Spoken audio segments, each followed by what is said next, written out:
Hello guys, कैसे आप सब लोग। आज की वीडियो में हम बात करने वाले हैं एक्सरसाइज 1.2 की। तो चलिए आइए देखते हैं कि हमें क्वेश्चन में क्या दिया हुआ है। ये जो फर्स्ट सेंटेंस हमें दिया हुआ है इसका अभी तो कोई यूज नहीं है, ये क्वेश्चन नंबर 4 में यूज होगा, इसलिए अभी हम इसे रहने देते हैं। हम आगे देखते हैं। हमें यूजिंग फिगर 1.5 फिगर का यूज करते हुए हमें क्वेश्चंस के आंसर देने हैं। तो चलिए आइए देखते हैं कि फर्स्ट क्वेश्चन में क्या दिया हुआ है। जैसा कि आप लोग देख सकते हैं कि यहाँ पर हमें फर्स्ट क्वेश्चन दिया हुआ है। फर्स्ट क्वेश्चन का फर्स्ट पार्ट देख लेते हैं। उससे पहले हम क्वेश्चन पढ़ लेते हैं। Place Riyans rectangular study table with the three of its feet at the points. Riyans का जो रेक्टेंगुलर स्टडी टेबल है, इन कोऑर्डिनेट्स के अकॉर्डिंग हम यहाँ पे इसे सेट करेंगे और उसके बाद देखिए हम इसका फोर्थ फिट फाइंड आउट करेंगे। तो चलिए आइए कर लेते हैं। आप यहाँ पे देख सकते हैं कि यहाँ पे जो पहला पॉइंट हमें दिया हुआ है 8 और 9, इसमें एक बात ध्यान रखिएगा, जो फर्स्ट वाला पॉइंट होता है ना वो हमेशा एक्स एक्सिस पे आता है और जो सेकंड वाला पॉइंट होता है वो हमेशा वाई एक्सिस पे आता है। तो चलिए ये देख लेते हैं। ये जो 8 है ये देख लेते हैं, ये हो गया हमारा एक्स एक्सिस पे 8, और ये जो 9 है ये आएगा वाई एक्सिस पे। तो वाई एक्सिस पे तो वर्टिकल लाइन पे होती है, तो देख लेते हैं। ये हमारा 8 है और इधर से हम ले लेते हैं 9। तो इस अकॉर्डिंग ये वाला जो कोऑर्डिनेट है हमारा, यहाँ पे हम इसे लगा सकते हैं। क्योंकि यहाँ से देख सकते हैं 8 ये एक्स एक्सिस का पॉइंट हो गया और इधर से 9 वाई एक्सिस का। उसी टाइप से आप यहाँ पे देख सकते हैं 11,9 है, तो 11 पहले हम एक्स एक्सिस का लेंगे और 9 हम इधर से देखेंगे। 9 हमारा यहाँ पे और ये 11 यहाँ हो जाएगा, तो यहाँ पे हो गया हमारा 11 9 का। इसे हम लिख लेते हैं। यहाँ पे आ गया 8 9 और यहाँ पे आ जाएगा हमारा 11 9। ठीक है। अब थर्ड पॉइंट देख लेते हैं 11 7। पहला वाला जो पॉइंट होगा वो एक्स एक्सिस का होगा, ये हो गया 11, और ये जो दूसरा वाला होगा ये वाई एक्सिस का 7 होगा। तो यहाँ से 11 और यहाँ से 7, तो इस अकॉर्डिंग हमारा जो ये पॉइंट होगा लगभग यहाँ पे आ जाएगा। मैं यहाँ पे लिख लेता हूँ 11,7। अब हमें यहाँ से फोर्थ पॉइंट फाइंड आउट करना है, तो उसके लिए हम क्या करेंगे, हम इसको मिला देते हैं और ये जहाँ पे मिल जाएगा वो हमारा फोर्थ पॉइंट हो जाएगा। मिला देते हैं। आप देखिए ये फोर्थ वाला जो पॉइंट है वो यहाँ पे मिल रहा है। अभी देख लेते हैं कहाँ है। इधर से 8 पे आ गया ये एक्स एक्सिस के अकॉर्डिंग, और वाई एक्सिस के अकॉर्डिंग यहाँ पे देख सकते हैं ये 7 है, तो इधर से यहाँ पे 7 पॉइंट पे आ जाएगा। तो हमारा जो फोर्थ फिट आएगा वो कितना हो जाएगा, 7 हो जाएगा। तो आपको आंसर में क्या लिखना है, यहाँ से आप लिख सकते हैं the fourth fit of the table B point 8,7, ये आपका क्या हो जाएगा, आंसर हो जाएगा। ठीक है गाइज। अब सेकंड क्वेश्चन देखते हैं क्या पूछ रहा है। Is this a good spot for the table. अब ये हमसे कह रहा है कि जो ये रेक्टेंगुलर टेबल रखा हुआ है ये क्या रखने के लिए एक सही जगह है। बिल्कुल है। आप देख सकते हैं कि इसके आसपास पर्याप्त जगह है, इनफ स्पेस है। तो आपको इसमें क्या लिखना है, आप यहाँ पे लिख सकते हैं भाई दिस के बाद ये इज यहाँ से हटा दीजिए, इस चीज़ को मैं यहाँ पे लिख सकता हूँ। ठीक है। This is a good spot for the table. अब यहाँ पे आप लिख दीजिए बिकॉज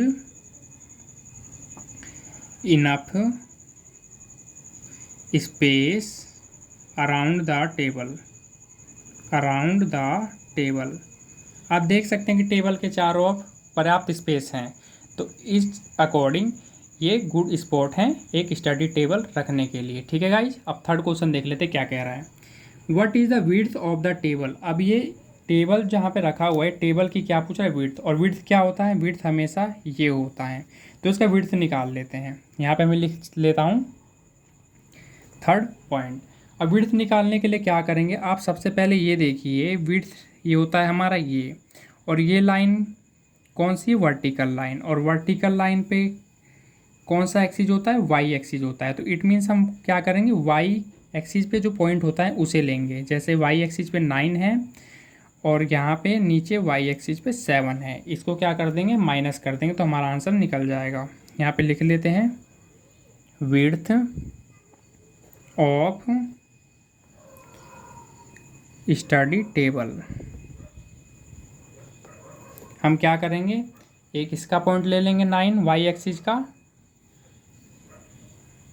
और यहाँ पे वाई एक्सिस का पॉइंट ले लेंगे दूसरा वाला 7, और इसको क्या कर देंगे, माइनस कर देंगे। तो हमारा कितना आंसर आ जाएगा, हमारा आंसर आ जाएगा 2 यूनिट। ये हमारा क्या हो जाएगा, आंसर हो जाएगा। ठीक है गाइज, अब देखते हैं आगे क्या कह रहा है। आगे कह रहा है द लेंथ, अब लेंथ भी पूछ रहा है, और लेंथ क्या होता है, लेंथ होता है ये वाला।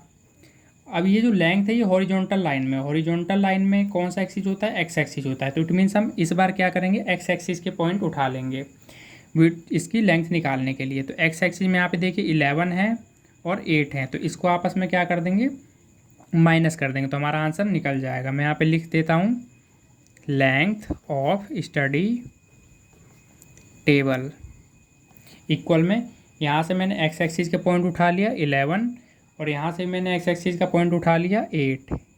11 में से 8 माइनस करेंगे, हमारे पास कितना आ गया, 3 यूनिट। ये हमारा क्या आ गया, आंसर आ गया। अब आगे हमसे क्या कह रहा है गाइज, आगे कह रहा है can you make out the height of the table. अभी हमसे पूछ रहा है क्या अब हम इसकी हाइट निकाल सकते हैं।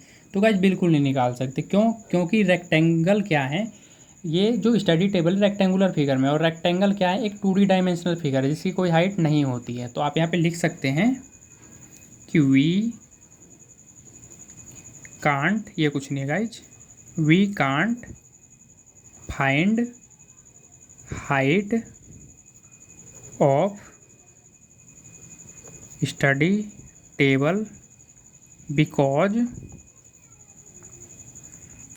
जो इसका स्पेस है वो रेक्टेंगुलर है, और रेक्टेंगुलर 2 डायमेंशनल फिगर है। तो हम यहाँ पे लिख सकते हैं because this is a 2 dimensions figure. तो ये होता है हमारा फर्स्ट क्वेश्चन, इसी के साथ कंप्लीट। अब चलते हैं इसके सेकंड क्वेश्चन पे कि क्वेश्चन में हमें क्या दिया हुआ है। गाइज ये रहा हमारे पास सेकंड क्वेश्चन। क्या कह रहा है इसमें, if the bathroom door has a hinge at B1। ये कह रहा है कि बाथरूम डोर में B1 पे क्या लगा हुआ है, हिंज लगा हुआ है। हिंज क्या होता है, हिंज होता है कब्जा, जो दरवाजे को अंदर बाहर करने के लिए लगाया जाता है। हिंज क्या करता है, उसमें हेल्प करता है दरवाजे की अंदर बाहर करने में। अब आप यहाँ पे देख सकते हैं कि B1 कहाँ है। तो आप यहाँ पे देख सकते हैं जो B1, जैसे कि हमने 1.1 में पढ़ा था कि जो ये B1 है और ये B2 है, ये क्या है, ये हम यहाँ पे हमारा क्या था, दरवाज़ा था। तो ये कह रहा है कि B1 मतलब B1, यहाँ पे क्या लगा हुआ है, हमारा हिंज लगा हुआ है। क्या लगा हुआ है, यहाँ पे मैं लिख देता हूँ, यहाँ पे हमारा हिंज लगा हुआ है। ठीक है गाइज, अब ये कह रहा है कि ओपन्स इनटू द बेडरूम। ये क्या होता है, बेडरूम की तरफ क्या होता है, ओपन होता है। ठीक है गाइज, बेडरूम की तरफ ओपन होता है।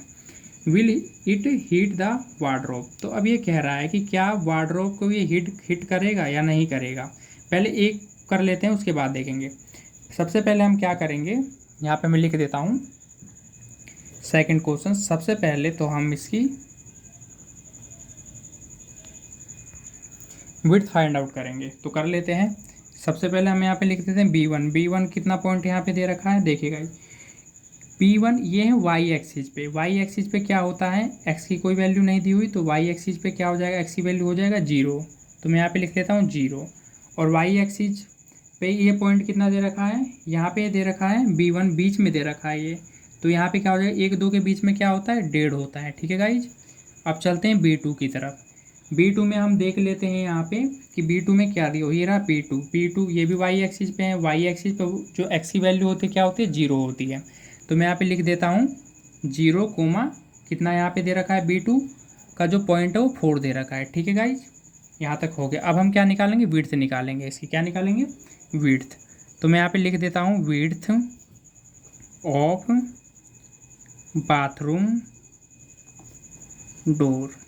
ठीक है गाइज, इसको निकालने के लिए क्या करेंगे, आप साफ साफ देख सकते हैं कि ये किस पे दिया हुआ है, ये दिया हुआ है वर्टिकल लाइन वाई एक्सिस पे। तो वाई एक्सिस के पॉइंट को ही क्या करेंगे, लेस करेंगे, तो हमारा आंसर निकल जाएगा। 4 में से हम क्या करेंगे, 1.5 माइनस कर देंगे, तो हमारे पास कितना आंसर आ जाएगा, सॉरी 2.5 यूनिट आ जाएगा।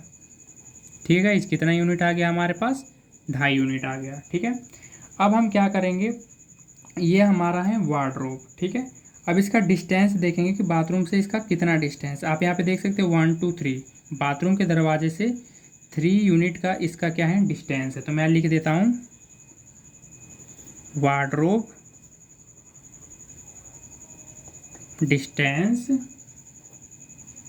From bathroom door.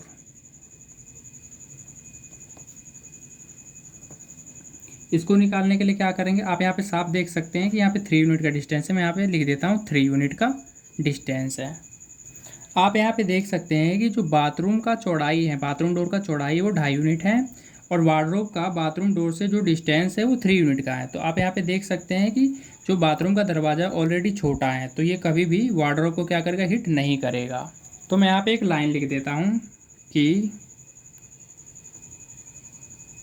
Bathroom door never hit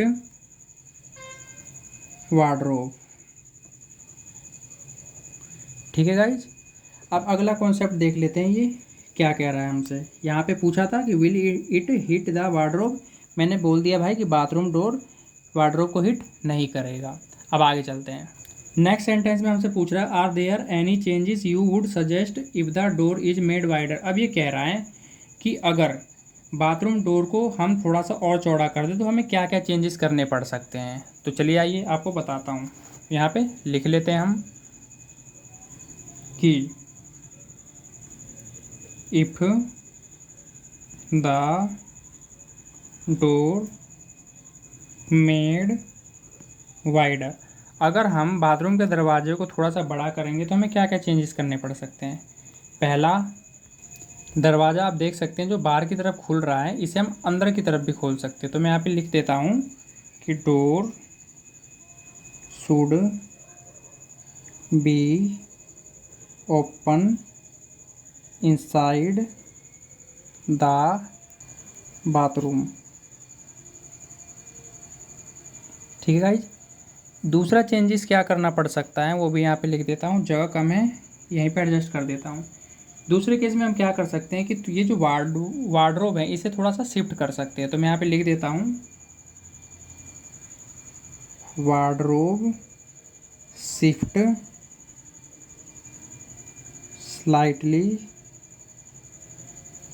to right, कि मैं इसे राइट में थोड़ा सा और घसका सकता हूँ। तीसरा चेंजेस क्या कर सकते हैं वो मैं यहाँ पे लिख देता हूँ। थर्ड चीज़ हम ये कर सकते हैं कि जो एक कब्जा यहाँ पे लगा हुआ है B1 पे, मैं इसको यहाँ से हटा के B2 पे कर सकता हूँ। तो मैं यहाँ पे लिख देता हूँ हिंज चेंज, यहाँ पे शिफ्ट लिख देता हूँ हिंज शिफ्ट B2। यहाँ पे हम क्या करेंगे, B1 से B2 पे क्या कर देंगे, हिंज को शिफ्ट कर देंगे। तो ये हमारा दूसरा क्वेश्चन होता है कंप्लीट। बाकी क्वेश्चन हम नेक्स्ट वीडियोज़ में करेंगे।